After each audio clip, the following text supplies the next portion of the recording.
बेबाक बात में आप सभी का इस्तकबाल है। मैं हूं खुर्शीद रब्बानी और आज हमारे साथ हैं BJP leader member parliament doctor Udit Raj साहब। बहुत पहले से सियासत में हैं, खुद की पार्टी थी लेकिन अब बीजेपी का हिस्सा है, बीजेपी के मेंबर पार्लियामेंट हैं, बहुत एक्टिव रहते हैं। किस तरीके से इस वक्त इनकी सियासत चल रही है, मुल्क की सियासत को कैसे देखते हैं, दलित वर्ग को कैसे देखते हैं? सर इस्तकबाल है आपका, कैसे हैं? पहला सवाल तो ये कि गुजरात में इंतखाबात हो रहे हैं, इलेक्शन चल रहे हैं और आप दिल्ली में हैं। देखिए, भारतीय जनता पार्टी बहुत बड़ी पार्टी है जी, और जितने लोगों की आवश्यकता है उतनी पहुंच गए हैं। और कुछ बीते हुए दिनों से अनुभव लिया है कि जब दिल्ली में 2015 का चुनाव हो रहा था तो ज़्यादा नेता और कार्यकर्ता की भरमार थी, जिसकी वजह से भी नुकसान हो। जैसे मध्य मार्ग होना चाहिए, अति दोनों तरफ नहीं होनी चाहिए। तो जो प्रचार प्रसार वहाँ पर चल रहा ठीक चल रहा है, जितना कार्यकर्ता नेता की ज़रूरत है उतना वहाँ पर है। हाँ, लेकिन डॉक्टर उदित राज जो है वो एक चेहरा है हिंदुस्तानी सियासत का और ख़ासतौर से दलित सियासत का। अगर वो वहाँ होते तो शायद जो दलित वर्ग है, जैसा माना जा रहा है कि शायद वो बीजेपी से दूर है, तो शायद नज़दीक आ जाता। अब ये तो पार्टी को सोचने की ज़रूरत है। पार्टी कहती तो मैं जाता हूँ, अगर दलित चेहरा के रूप में ले जाती तो मैं जाने को तैयार रहा। बात नहीं की गई, पूछा नहीं गया। अब उनको ज़रूरत महसूस होगी तभी तो, मतलब कि जहाँ मोदी जी के नेतृत्व में, अमित शाह जी के नेतृत्व में कार्य चल रहा है तो ज़मीनी समझ तो उनको ज़्यादा है सबसे। तो जब ज़रूरत पड़ेगी तो इस्तेमाल करेंगे। नहीं, लेकिन साहब खुद को भी तो लगता होगा कि नहीं आपका इस्तेमाल होना चाहिए था। ऐसा नहीं, हमारा इस्तेमाल तो हर जगह हो ही रहा है। कहीं ना कहीं हम आंदोलन करते रहते हैं, कॉन्स्टिट्यूंसी लोगों की सेवा करते रहते हैं, और 300-400 के बीच लोग रोज़ मिलते हैं मुझसे जी। समस्याएं हम उनका हल करने की कोशिश करते हैं। जिग्नेश को आप कैसे देख रहे हैं, जिस तरीके से वो उभर रहे हैं, उभरता हुआ चेहरा है, नौजवान है, और गुजरात में दलितों के ऊपर कई बार हमने देखा है, मीडिया रिपोर्ट्स आई हैं कि वहाँ पर उनके ऊपर जो है वो हमले हुए हैं, अत्याचार हुए हैं। किस तरीके से आप देख रहे हैं जिग्नेश जैसे उभरे हैं? ऊना के कांड के बाद में उनको मैंने जी जाना और सुना, और मीडिया के माध्यम से मैं जानता हूँ, मैं कभी मिला नहीं हूँ। तो दलित समाज की वो लड़ाई लड़ रहे हैं, अच्छी बात है। और ऊना में जिस तरह से जघन्य अपराध हुआ वो अक्षम्य है। तो अगर उसकी लड़ाई लड़ी है समाज के लिए तो अच्छी बात है। सहारनपुर में चंद्रशेखर सामने उभर करके आते हैं, वहाँ पर दलित वर्ग की और जो है दूसरे वर्ग की लड़ाई हो जाती है और वहाँ पर एक नई दलित लीडरशिप नौजवान के तौर पर उभर करके आती है। तो ये किस तरह का संदेश है, किस तरह का संकेत है? देखिए, ऐसा है कि देश बहुत बड़ा है जी, 125 करोड़ लोगों का देश है। दलित आदिवासी की आबादी लगभग 32 से 35 करोड़ है। तो उसमें 2-4 नेता ही नहीं, 150 नेता भी अगर पनपे उभरें तो भी कम है। तो चाहे चंद्रशेखर उभर रहे हों या जिग्नेश मेवानी हों या कोई और लोग हों, आवश्यकता है, बहुत सारे नेताओं की आवश्यकता है।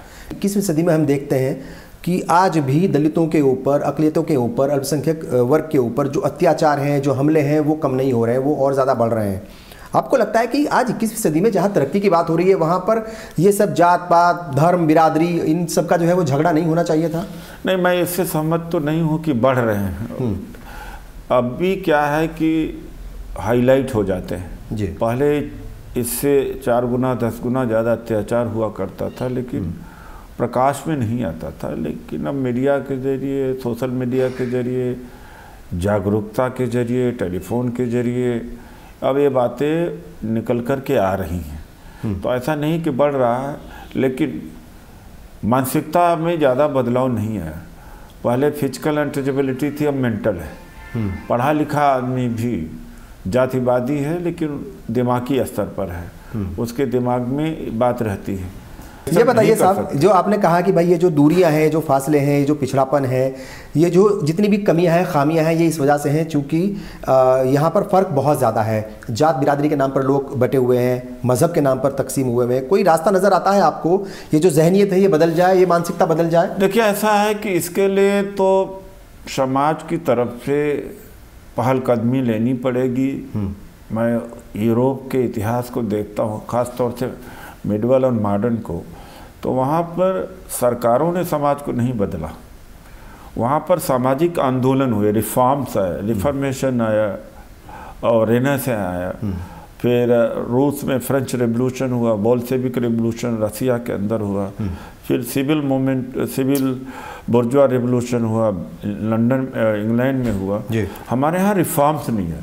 एजुकेटेड व्यक्ति, हम एक एजुकेशन शिक्षा बड़ी व्यवस्था है हमारे यहाँ, लाखों टीचर हैं, हजारों प्रोफेसर हैं और हजारों जर्नलिस्ट हैं इस देश में, हजारों पोएट्स हैं, करोड़ों स्टूडेंट्स हैं। एजुकेटेड लोगों की भी संख्या कम नहीं है। लेकिन अगर यही लोग जात पात से ऊपर उठ जाए या जेंडर भेद जो है, लिंग भेद है, हो जाए तो समाज चल जाएगा, आगे चल पड़ेगा। लेकिन यहाँ से मैं कोई पहलकदमी देखता नहीं। दूसरी बात है कि सरकारों से कोई मतलब नहीं है। सामाजिक जो व्यवस्था है वो चाहे भले शोषण के आधार पर है, रीति है, रिवाज है। अभी एक उदाहरण मैं देना चाहूँगा कि जैसे कि आपका खाप पंचायत है। हाँ। खाप का पंचायत को महिमा मंडित करता है नेता लोग, जबकि खाप पंचायत महिलाओं की आज़ादी की सबसे बड़ी दुश्मन है। और एक गोत्र से दूसरे गोत्र में शादी कर ले, दूसरे जाति में तो लटका देते हैं। पंचायतें होती हैं, यानी जो व्यक्ति है हाँ। उसका फ्रीडम, और जब तक उसका इंडिविजुअल की फ्रीडम और उसको स्पेस नहीं मिलेगा तब तक न विज्ञान का विकास हो पाएगा, न टेक्नोलॉजी का इनोवेशन हो पाएगा, न तब जब तक स्पोर्ट्समैन पैदा नहीं होंगे। चूँकि ये दबा दिया जाता है, ठीक है, सोच दबा दिया जाता है, क्रिएटिविटी दबा दी जाती है। और जो आज़ादी होती है, इंडिविजुअल फ्रीडम, हाँ। कास्ट ने इंडिविजुअल फ्रीडम को ख़त्म कर दिया है, उससे नुकसान बहुत ज़्यादा होता है। बहुत नुकसान। ये बताइए, डॉक्टर भीमराव अंबेडकर के बाद कांशीराम थे, उनका भी नाम था। फिर जो है मायावती हैं, आप हैं, पासवान साहब हैं, और बहुत सारे ऐसे नाम हैं जो दलित वर्ग के लीडरशिप के तौर पर उभरे। लेकिन डॉक्टर भीमराव अंबेडकर के बाद वो लीडरशिप नहीं आ पाई। वजह क्या है? देखिए, बाबा साहब डॉक्टर अंबेडकर का कोई एक छत्र राज नहीं था। हाँ।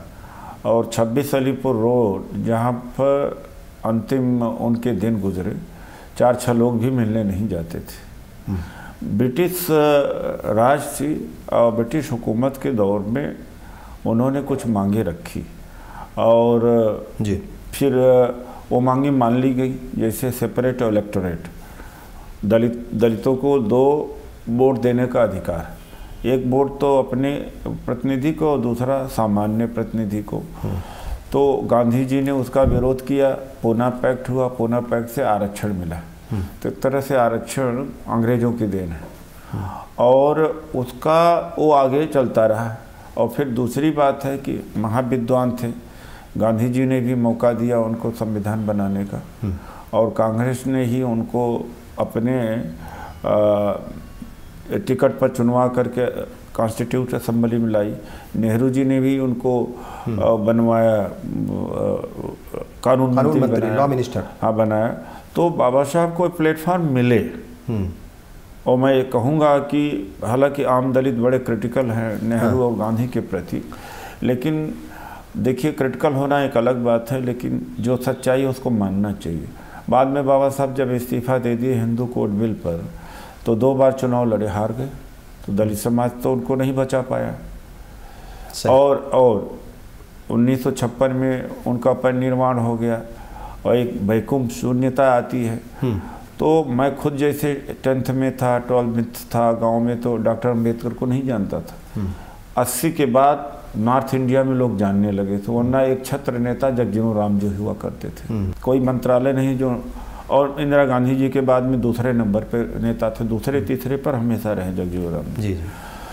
तो ये सच्चाई है। लेकिन बाबा साहब डॉक्टर अंबेडकर नंबर 1 पे हैं, रहेंगे। वो मसीहा हैं, उन्होंने लड़ा है। लेकिन जो फैक्ट्स हैं वो भी आने चाहिए, बिल्कुल आने चाहिए।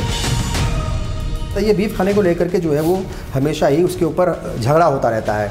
कभी दलितों को पीट दिया जाता है, एक घटना नहीं, कई सारी घटनाएं। किस तरीके से इन तमाम घटनाओं को देखते हैं? ये फ्रीडम, इंडिविजुअल फ्रीडम होनी चाहिए। कौन क्या खाना चाहता वो खाए, क्या पहनना चाहता वो पिए, और पहने, क्या पीना चाहता वो पिए। पढ़ा लिखे आदमी को के लाइफ में किसी स्टेट को इंटरवेन नहीं करना चाहिए।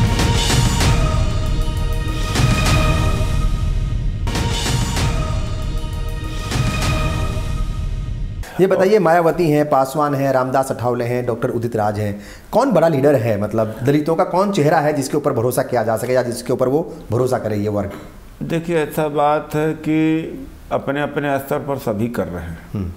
ये नहीं कि कोई करना नहीं चाहता, परिस्थितियों के हिसाब से अपने आप करते हैं। और दूसरी बात है, बड़ा और छोटा कौन है, ये हम कौन हैं डिसाइड करने वाले? ये सवाल जो है जनता के ऊपर छोड़ देना चाहिए, समाज के ऊपर छोड़ देना चाहिए कि कौन किस स्तर का नेता है, कौन बड़ा नेता है। ये हमारा कप ऑफ टी नहीं है, न हम इस पर कोई कमेंट दे सकते हैं। मायावती को लेकर के कई बार आपकी टिप्पणियां आई हैं, क्या कहेंगे उनकी लीडरशिप अब वापस जो है, जैसे निकाय चुनाव हुए हैं तो थोड़ा सा पार्टी बाहर निकली है, आपको लगता है कि एक लीडर है उत्तर प्रदेश में जो दलित वर्ग की जो है वो नुमाइंदगी करती हैं? मायावती जी अगर रिटेन हो गई एज ए लीडर, उभार तो हुआ है। काशीराम जी ने शुरू किया तो बहुजन मूवमेंट चला, 85% का नारा दिया, तो थोड़ा थोड़ा सभी जातियाँ जुड़ी, बैकवर्ड की है, मुस्लिम की हैं, दलित की हैं, और अंत में आकर के ठहर गई एक स्वजाति में। और स्वजाति बात भी किया उन्होंने, मैंने स्वजाति बात कभी नहीं किया। जिस संगठन को मैं चलाता हूँ उसमें 1% भी लीडरशिप उस जाति की नहीं है जिस जाति में मैं पैदा कभी हुआ था। वैसे 4 नवंबर 2000 को बौद्ध बन गया तो मेरी कोई जाति नहीं रह गई, जाति नहीं रही। लेकिन अब उनके संगठन में देख लीजिए तो ज़्यादातर जिला अध्यक्ष, कोऑर्डिनेटर उन्हीं की जाति के लोग हैं। तो ये अम्बेडकरवाद नहीं है, ये समतामूलक समाज की स्थापना के क्या प्रयास नहीं है, बल्कि व्यक्तिवादी प्रयास है। वरना सभी जातियों को प्रतिनिधित्व दिया जाना चाहिए। जो नारा दिया था, जिसकी जितनी जनसंख्या भारी है उसकी उतनी भारी। लेकिन कई बार सोशल इंजीनियरिंग दिखी है उनकी पार्टी में। एक बात बताइए साहब, जो है इंडियन जस्टिस पार्टी आपने बनाई थी, लंबे वक्त तक उस पार्टी को चलाया, भी फिर आप जो है वो पार्टी सहित बीजेपी में शामिल हो गए। खुद की पार्टी चलाना मुश्किल होता है, क्या है मतलब? नहीं, देखिए ऐसा है कि हिम्मत कैसे टूट गई थी आपकी? देखिए, हिम्मत तो टूटी जरूर। मैंने कहा कि मैं असत्य नहीं बोलता हूँ, और चाहे मुझे नुकसान हो लाभ हो उसकी चिंता मैं नहीं करता हूँ। मानसिक ईमानदारी आर्थिक ईमानदारी से कहीं ज़्यादा बड़ी चीज़ है, और मानसिक बेईमानी से ही आर्थिक भ्रष्टाचार पनपता है। तो जाति समीकरण हमने नहीं बनाया। दिन में सरमाएदारों को या गुंडों को गाली देना, रात में उनको हाथ मिलाने का कार्य हमने नहीं किया। दूसरी कोई की भावनात्मक मुद्दा नहीं उभार करके उस फसल को काटा जाता है। सीधी सीधी बात करी, वो समझ में आता नहीं है, बहुत समय लगेगा इस देश की जनता को। अभी जो इस देश की जनता को तो पद्मनी में फंसा दो, पद्मावती में फंसा दो, टीपू सुल्तान में फंसा दो, या किसी मंदिर में मस्जिद में फंसा दो, चर्च में फंसा दो। एक वाक्य निकल जाए मुंह से तो उसी में फंस जाती है। तो जनता भी इतनी मैच्योर नहीं है। आपको अच्छा खासा वक्त हो गया, लगभग 4 साल जो है वो होने को है पार्टी में आए हुए, बीजेपी में। खुद को कंफर्टेबल महसूस करते हैं? एक्सेप्टेबिलिटी है? मन लग गया पार्टी में? देखिए, ऐसा मेरे बहुत काम है जी। मैं एक लेखक भी हूँ, दलित आंदोलन भी चलाता हूँ। 26 दिसंबर को हमारी रैली भी है जी। अपने लोकसभा को मैं ढंग से देखता हूँ। शायद लगभग 60 लाख की आबादी में कोई शिकायत कर सकता है कि वो मिला, उसकी समस्या का समाधान नहीं करने की कोशिश नहीं किया। और मेरी उपलब्धता शायद काउंसलर से भी ज़्यादा आसान है। सबसे मैं मिलता हूँ, 300-400 लोगों को मिलता हूँ, तो मुझे संतुष्टि है। मुझे नेतृत्व से कोई परेशानी नहीं है। पार्टी में पूरा मान सम्मान है। पार्टी में बात रखने की आज़ादी है? अमित शाह सुनते हैं? पार्टी का ढांचा मैं नहीं हूँ, हम सरकार के ढांचा है, एमपी हैं, तो जहाँ जो हो सकता है वो मैं करता रहता हूँ। संगठनात्मक जब जिम्मेदारी होगी तो उसकी बात करी जाएगी। जी। रिजर्वेशन को लेकर के जो है आपने कई बार बेबाकी से अपनी बात रखी है, और क्रिकेट में भी रिजर्वेशन हो, इस बात को भी आपने रखा है। किसी खेल में रिजर्वेशन कैसे हो सकता है? वहाँ तो जो है आदमी अपनी योग्यता के आधार पर जाएगा। नहीं, देखिए, योग्यता का क्या मतलब होता है? योग्यता का मतलब ये होता है कि आप एंट्री सभी को दो। हाँ। जब एंट्री सभी को दो तब योग्यता आदमी की पहचान बनती है। एंट्री ही नहीं दिया तो कैसे होगा? साउथ अफ्रीका में क्रिकेट में 6 अश्वेत का होना जरूरी है। तो क्या साउथ अफ्रीका की टीम कमज़ोर है? इंडिया में भी कैसे हो सकता है ये? क्यों नहीं हो सकता? देखिए, ऐसा है कि अभी रिजर्वेशन का क्या प्रभाव पड़ा है सरकार के ऊपर, एक अध्ययन किया गया मिशिगन यूनिवर्सिटी के सपोर्ट से professor Ashwani Deshpande Delhi school of economics के जी। तो देखा कि रिजर्वेशन से भर्ती किए गए कर्मचारी अधिकारी की कार्यक्षमता, उत्पादन शक्ति कम नहीं हुई बल्कि ज़्यादा ही थी। ये बताइए साहब, प्राइवेट सेक्टर में जो है वो रिजर्वेशन की भी बात करते हैं, उसके हिमायती हैं आप। प्राइम मिनिस्टर को आपने कभी कहा या प्राइम मिनिस्टर से इस बारे में बात हुई, उनका क्या रवैया है? जब मैं पार्टी में आया था तो एक शर्त यह भी थी जी कि निजी क्षेत्र में आरक्षण के आधार पर मैं पार्टी में शामिल हुआ था। हाँ। और मैं संसद में as a private member bill parliament में मूव कर चुका हूँ निजी क्षेत्र में आरक्षण के लिए। कई बार संसद में उठाया हूँ, पार्टी में भी उठाया हूँ। और नीतीश कुमार जी की सरकार ने अभी आउटसोर्सिंग में आरक्षण भी दिया। हाँ। एक तरह से शुरुआत हुई प्राइवेट सेक्टर में आरक्षण की बात है, तो मैं इस मामले में कहीं चूका नहीं हूँ। ये बताइए, बीफ खाने को लेकर के जो है वो हमेशा ही उसके ऊपर झगड़ा होता रहता है। कभी दलितों को पीट दिया जाता है, एक घटना नहीं कई सारी घटनाएं ऐसी, और मुसलमानों को तो अक्सर टारगेट बनाया जाता है। अलग अलग सूबों में अलग अलग जो है घटनाएं होती रहती हैं। आपने कहा कि भाई बीफ खाने से किसी को रोका नहीं जाना चाहिए। किस तरीके से इन तमाम घटनाओं को देखते हैं? किस तरीके से आपको लग रहा है कि भाई ये सब चीज़ें जो है ये बंद होनी चाहिए? अब आप जो है वो 21वीं सदी में बढ़ रहे हैं, आगे जा रहे हैं, देश आगे बढ़ रहा है, दुनिया आगे बढ़ रही है, और हम जो है वहीं पर अटके पड़े हैं अभी भी। मैंने पहले आपसे कहा कि देश तब तक तरक्की नहीं कर सकता, ग्लोबल पावर नहीं हो सकता जी, और हैप्पीनेस इंडेक्स बहुत नीचे है, कई इंडेक्स में बहुत ज़्यादा नीचे है।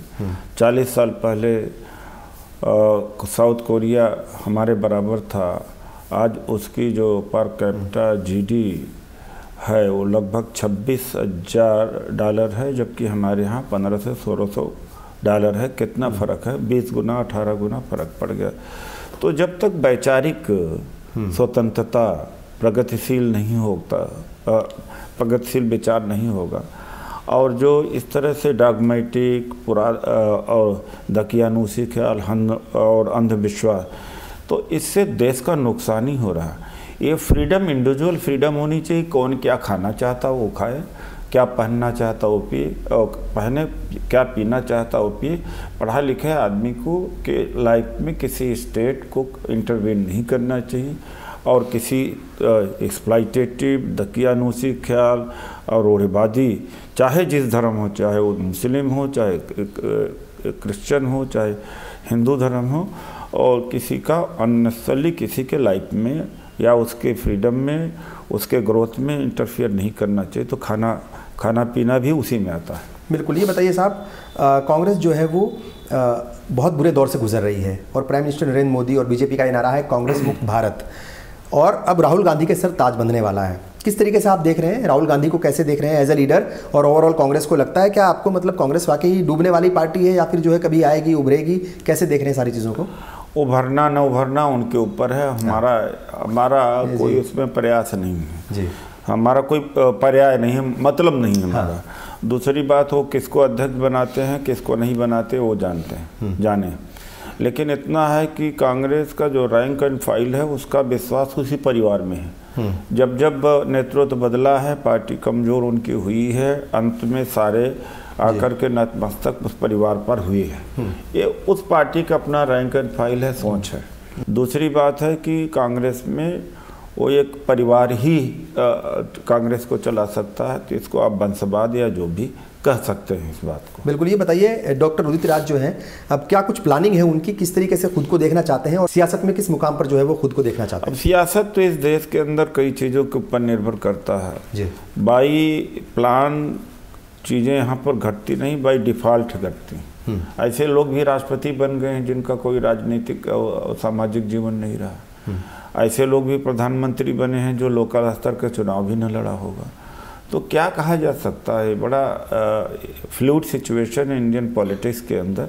हमारा यह है कि काम करते जाना, सीखते जाना, अपने अंदर झांकते जाना कि अगर कोई कमी है तो उसको निकाल करके फेंकते जाना। मेरा यही व्यक्ति का यही प्रयास होता है, यही मैं कर रहा हूँ। आगे क्या होता है ये परिस्थितियाँ के ऊपर निर्भर करता है। उम्मीद है आपको कभी इस देश का प्राइम मिनिस्टर बनेगा दलित वर्ग से कोई आएगा?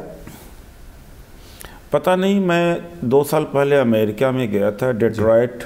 वहाँ एक मंदिर का उद्घाटन के लिए चीफ गेस्ट, तो एक बहुत रिच डॉक्टर इंडिया से गए थे, डॉक्टर कुमार जी। और एक एक पत्थर, एक एक लकड़ी, एक एक वस्तु इंडिया से इंपोर्ट करके बहुत भव्य मंदिर बनाए थे। लगभग 100 करोड़ का चीज़ें वो इंपोर्ट की थी। 3 दिन मैं उनके साथ रहा तो कहा कि दुर्भाग्य से आप भारत में पैदा हुए, अगर अमेरिका में पैदा होते तो इस अमेरिका के राष्ट्रपति बनते आप।